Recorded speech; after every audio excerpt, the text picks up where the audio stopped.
to date or not to date? That is the question.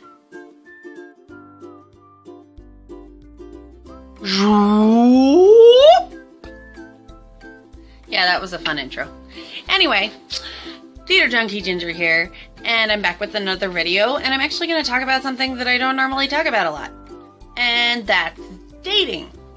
So the reason I don't talk about it a lot and haven't is mostly because, I mean, I'm married now, but I didn't date a lot. Like, it was just not even in the cards for so long. And I think it's still funny that I'm even married right now because it's kind of unbelievable. So a lot of this I'm going to relate to cosplaying because that was a thing that we had to work through with getting married. So my husband is absolutely amazing. He'd never really encountered a cosplayer before. So when his sister, who introduced us, was talking to him about setting us up, she's like, oh yeah, she cosplays. She does these costume things. She does this Hocus Pocus group, and she shows him pictures, and she's like, isn't that great? And he goes, that's interesting. Okay, I mean, I guess she's cute, so why not?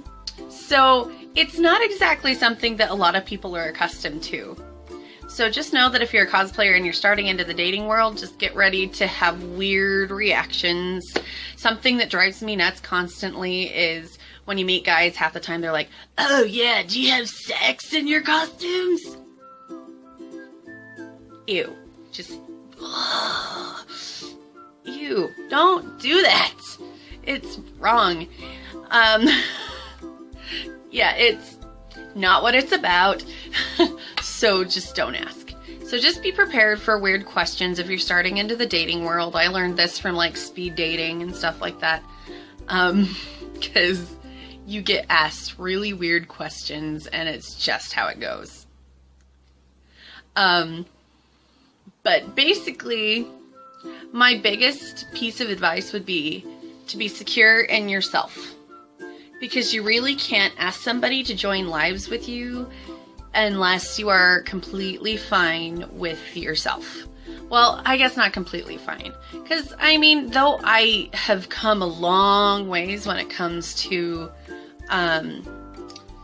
self-confidence and loving myself, it's a journey. You're still working on it every day. You have days where you're down, you're like, ugh, I'm so stupid. I look ugly. I hate myself. But it's not every day. And as long as you feel like you're worthy of having somebody and of being loved, and you honestly can look at yourself and say, I'm a good person, I'm secure enough that I can be with another person, you're good to go. Because I honestly think that if it would have come to like a year and a half to 2 years ago, I don't think I could have been able to find somebody. Because, I guess in the words of RuPaul, the fabulous drag queen, if you can't love yourself, how the hell are you going to love somebody else? And it's true. It honestly is true. And you don't have to be perfect at it. So as far as cosplaying and dating, you just have to, like I said before, you have to be prepared for weird crap to come out.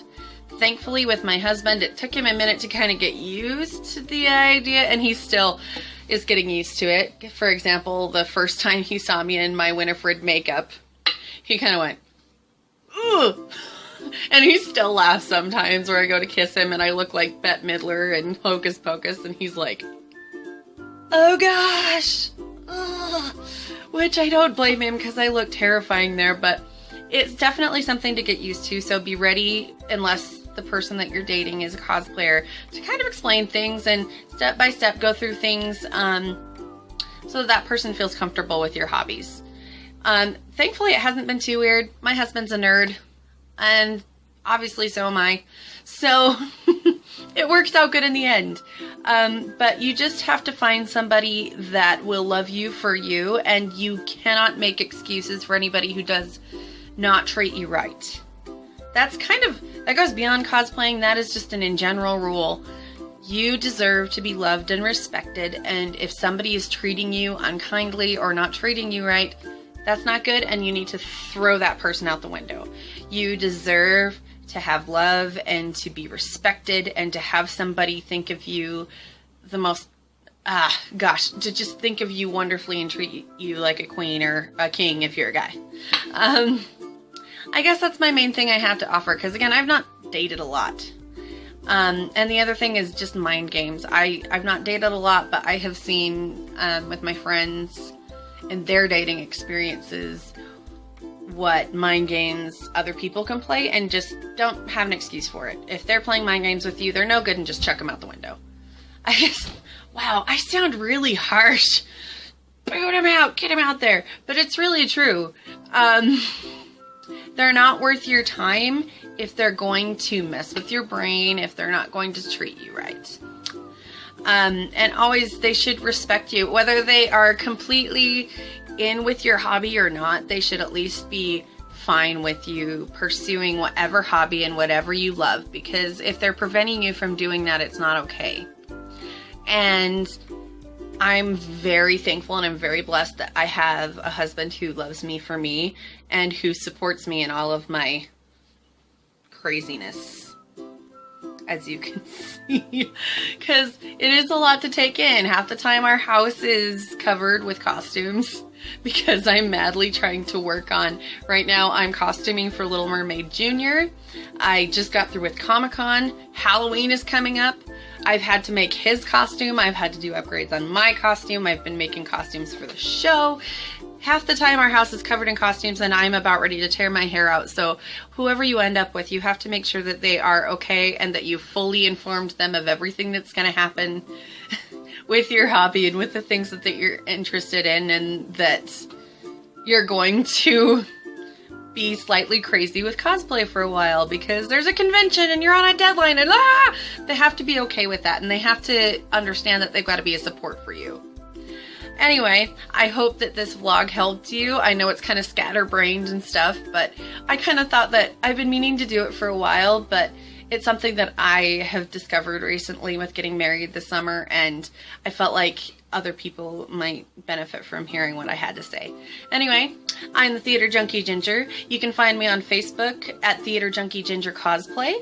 I am on Instagram using the name Theater Junkie Ginger 1. And you can subscribe to my YouTube channel for more vlogs and run-throughs of costumes and opinions and craziness. Anyway, until then, I am the Theater Junkie Ginger, Elephant Shoes, and I'll see you later.